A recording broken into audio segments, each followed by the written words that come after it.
بادشاہ نے گدھوں کو قطار میں چلتے دیکھا تو کمہار سے پوچھا، تم انہیں کس طرح سیدھا رکھتے ہو؟ کمہار نے جواب دیا، جو بھی گدھا لائن توڑتا ہے میں اسے سزا دیتا ہوں، بس اسی خوف سے یہ سب سیدھے چلتے ہیں۔ بادشاہ نے کہا، کیا تم ملک میں امن قائم کر سکتے ہو؟ کمہار نے حامی بھر لی۔ بادشاہ نے اسے منصب عطا کر دیا۔ پہلے ہی دن کمہار کے سامنے ایک چوری کا مقدمہ لایا گیا۔ کمہار نے فیصلہ سنایا کہ چور کا ہاتھ کاٹ دو۔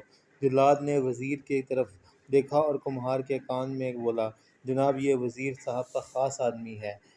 کمہار نے دوبارہ کہا کہ چور کے ہاتھ کاٹ دو۔ اس کے بعد خود وزیر نے کمہار کے کان میں سرگوشی کی، جناب تھوڑا خیال کریں، یہ اپنا خاص آدمی ہے۔ کمہار بولا، چور کے ہاتھ کاٹ دیے جائیں اور سفارشی کی زبان کاٹ دی جائے۔